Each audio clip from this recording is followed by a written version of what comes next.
I cannot wait till we on. Bringing the team to the moon. I cannot wait till we on. Yeah, I'm bringing. You know, the white folks, they're very slick. You know, they always want to, you know, put the black Americans in a box as if they don't own that country. Black Americans own the United States of America just as much as the white folks own that country, or the natives, okay? So at the end of the day, they are Americans, okay? We, the immigrants, or the recent immigrants, you know, first generation, second generation, we are the African Americans, okay? But I would tell you where the hate comes from, all right? And this is not with all Africans, because I would tell you 99.9% of Africans, especially the black Africans, love black Americans, for real, okay? I'm telling you, true facts, all right? Because you got to understand, most of we Africans, black Africans, we are very square people, right? When I say square, I mean what black people, black Americans call swag. We lack swag, for real, okay? So most of the time we tend to imitate black Americans. That's facts. We imitate the way black Americans talk, whether we've been to the US or not, all right? I remember before I even went to the US, I was trying to talk like black American. You know what I'm saying? All my friends, we pretended we was faking it. You know what I'm saying? Faking it till we make it, right? We try to talk like black Americans.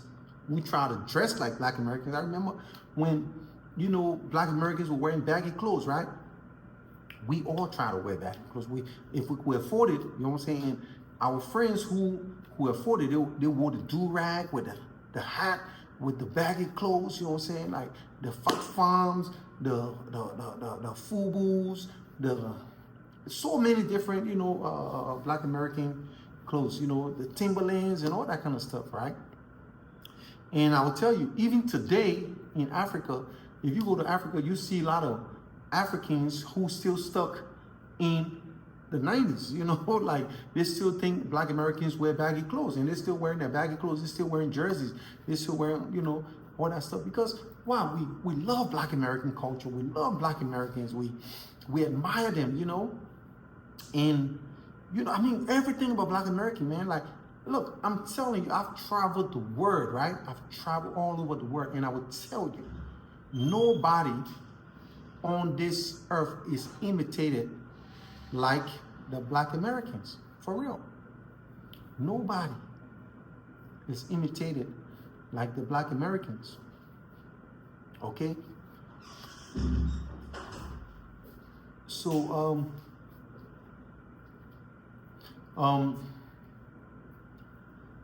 I mean, I've traveled so many countries, right? And people imitate black Americans, the way they talk, their mannerism, you know, their hand gesture, you know, like, look, black Americans make everything look cool. For real. Black Americans make everything look cool. They make eating look cool. Eating, just to eat, they make it look cool. Like you see a black American eating a burger, you start feeling hungry, man. You want to eat a burger. You see a black American driving, you want to, look, I know when I first came to the US, right, and I saw a black American, they driving like that, you know, they laid back, and I tried the same shit, I almost crashed, all right? They make everything look cool, even look sitting on the toilet. Black American make sitting on the toilet look cool. They sit on the toilet like that, you know, like some type of shit, all right? But I'm exaggerating now, but come on. Black American make everything look cool. Look, and I would just tell you, I was in South Korea, right, a few years back, and I saw this South Korean kid, and we was chopping it up, right?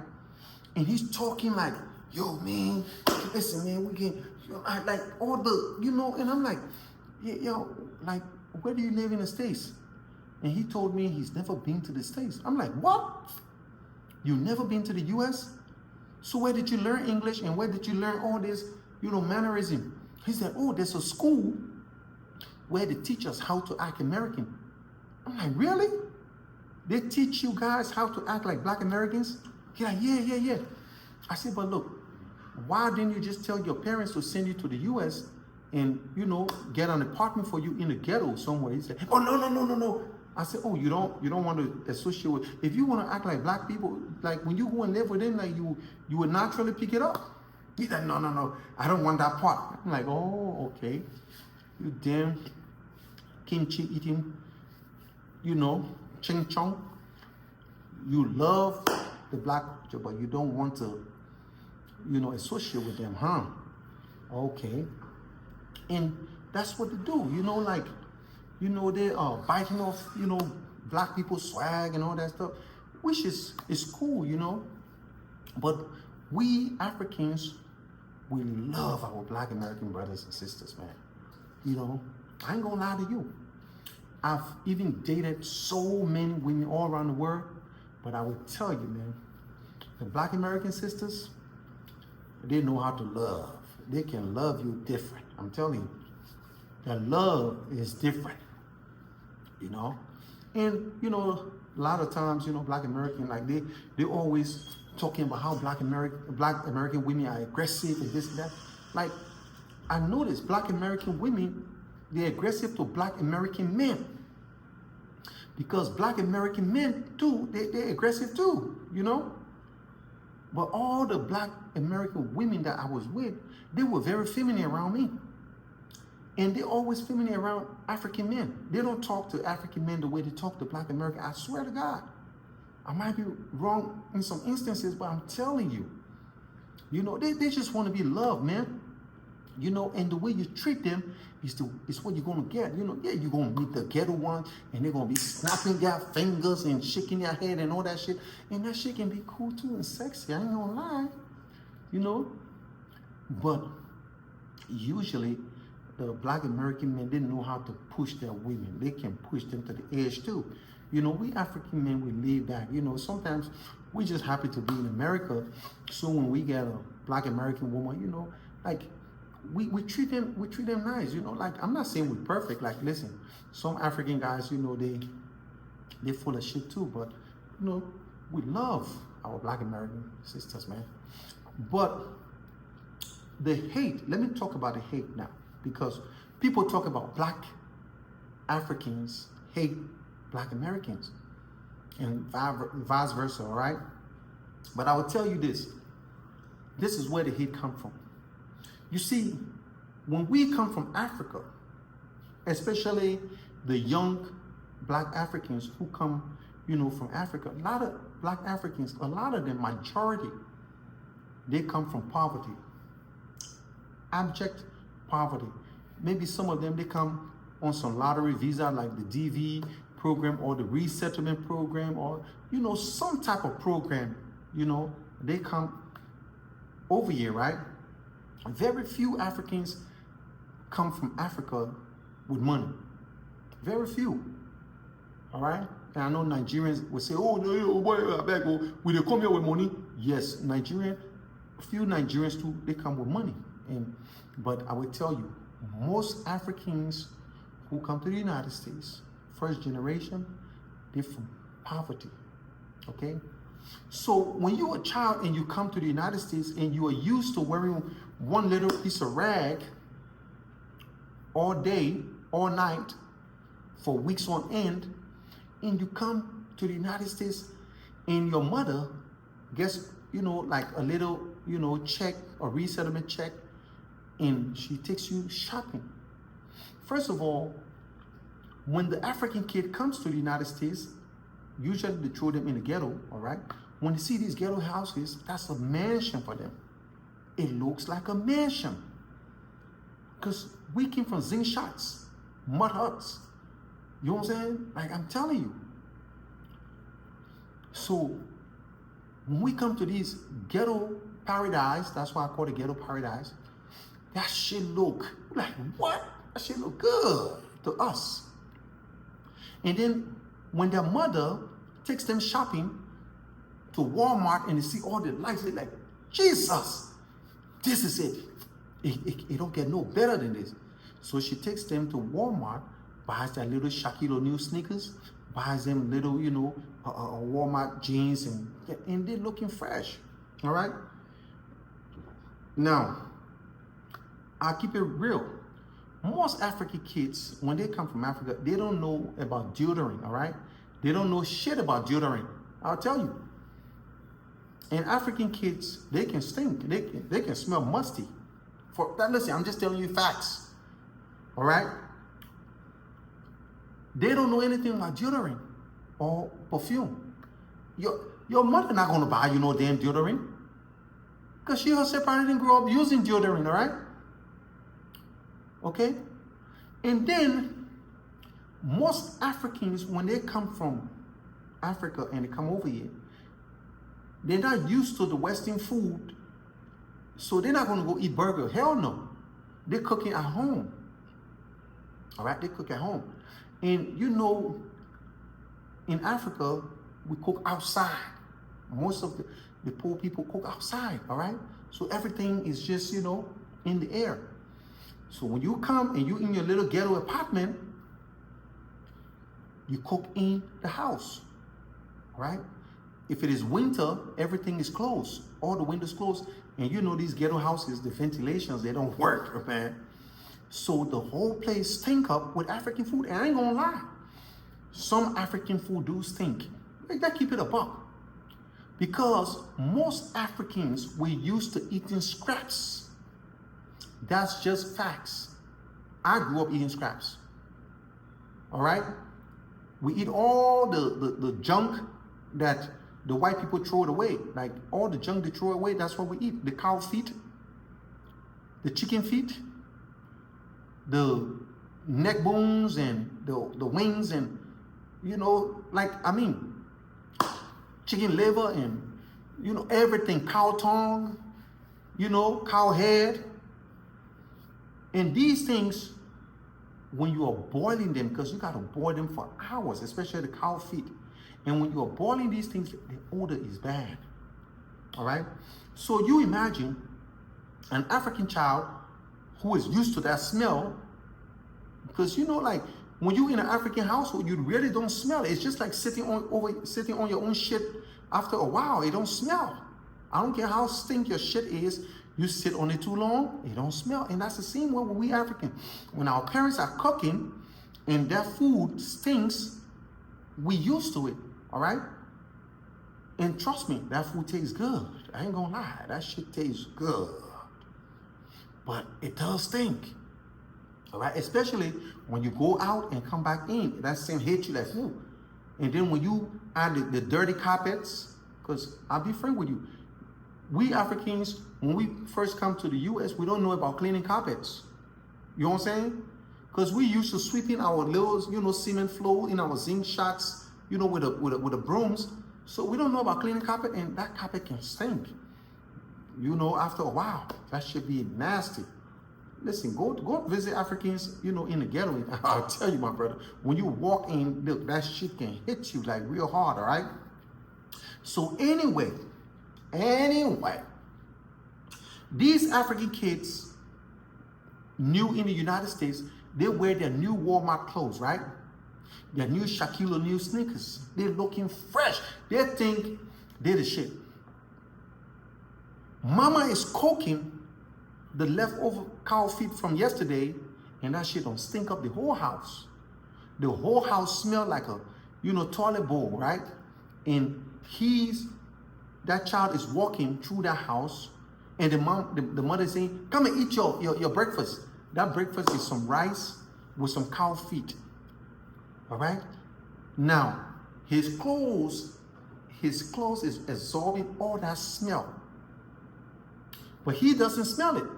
So when he goes to school and he sits with these American kids, you're like, the white kids, they're going to be like, they're not, they're going to smell it, but they're not going to say nothing. All right? That's one thing about white people, man. They know how to die in silence. White people know how to die in silence. They feel pain in silence. Black kids, damn, man, You smell musty, bro. Damn, bro. You smell musty. Like, yo, this nigga stink. Oh, yeah, they'll put you out there. They'll put you out there. You know? And then they'll start to talk about your sneakers. Man, look at the shit he went. Because these kids, these Black American kids, their parents will take their salary and buy them Jordans. The African kid coming to the U.S. don't know what Jordan is. He doesn't know that. He probably never heard about Michael Jordan or Jordan sneakers now. He never heard about no Gucci or Louis. And you know, Black Americans, they will buy the little fake Louis and Gucci for their kids just to go and flex in school. And some of them even buy the real joints. All right? Some of them do buy the real joints. All right? Now, these kids, they start to bully the black kids. Because with all their Jordans, with all their Gucci's and their Louis they go to school with, they can bully the white kids. They're intimidated by, even though the white kid is wearing a dusty ass Adidas or a white Adidas sneakers that looks brown, they're not going to talk about it. No, because he's white. Because they know, even though he's in that school with them, he lives in the suburbs, you know, from a good home. And that black kid with his Jordan and the Gucci jacket and all that stuff lived in a Section 8 apartment. So now that black kid from the Section 8 apartment, he sees the African kid and be like, oh yeah. Now I got someone I can laugh at, I can make fun of. So he starts to tear up the black kids.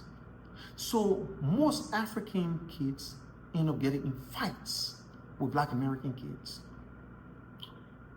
All right? And some of them, due to peer pressure, they end up, you know, joining Black American gangs, trying to act like them. You know, peer pressure, try to act like the Black American kids. But what happened is, most of them, they start to resent Black Americans. Because there's a saying that what makes a man shame makes him vex.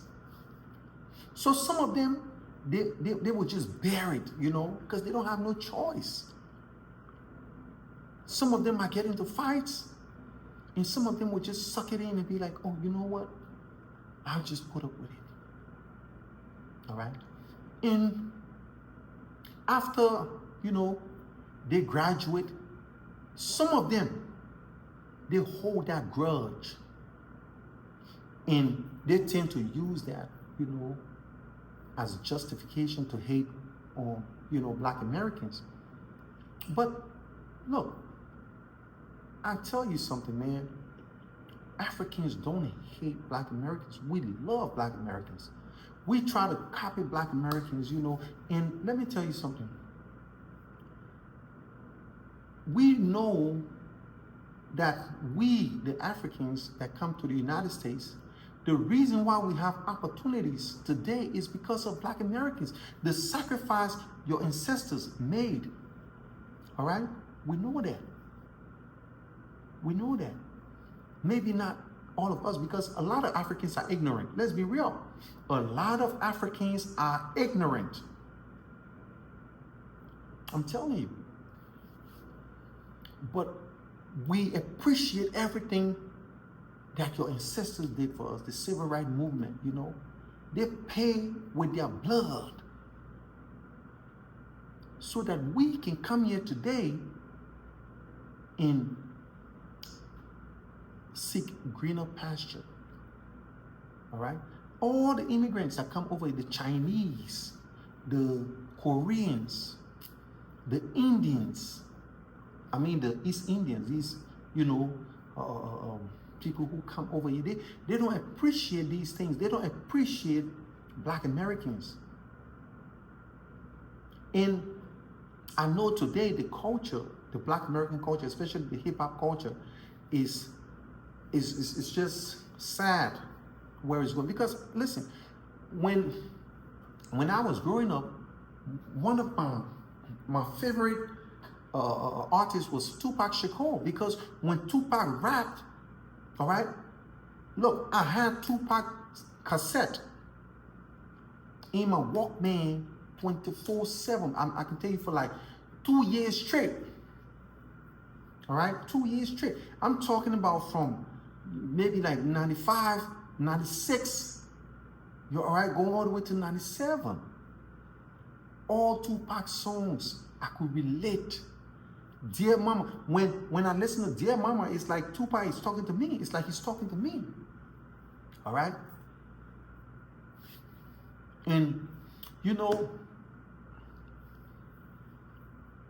but today, when you look at the Black American culture, the hip hop culture, is just, you know, violence, and they're just talking about, you know, sex, money, jewelries, violence, gang culture. But that's not the hip hop that we know. We know hip hop to be, you know, street journalism. You know, street journalism, like the you know, I used to listen to, like, you know, Public Enemy. I used to listen to Tupac. I used to listen to what's the other guy? KRS-One. You know, all these people, man. So we love Black American people. But sometimes, you know, when our brother, you know, Tariq Nasheed, when he talk about, oh, listen, man, like, I think he calls African terrors or some stuff like that. And, you know, it hurt my heart. It hurts, you know, my heart, right? And I say, damn, man, this brother, you know, if only he knew how much we love and appreciate Black Americans, man. If only he knew how much we love and appreciate Black Americans, man, he won't talk like that. You know, but then sometimes you always see the, you know, the ignorant African put up and talk shit. Like this one dude, man, he was talking about how he hit Black Americans and da. And he was wearing a do-rag with a, you know, some type of, trying to look like a hip hop artist, right? And I'm like, are you gonna take this kind of person serious, bro? You know what I mean? Come on now. You know? You can't take these people serious. How can someone, you know, talk down to Black American or Black American culture, and he's trying to dress like a hip hop artist? You know? I cannot wait till we on. Bringing the team to the moon, moon. I cannot wait till we on. Yeah.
I cannot wait till we on. Bringing the team to the moon. I cannot wait till we on.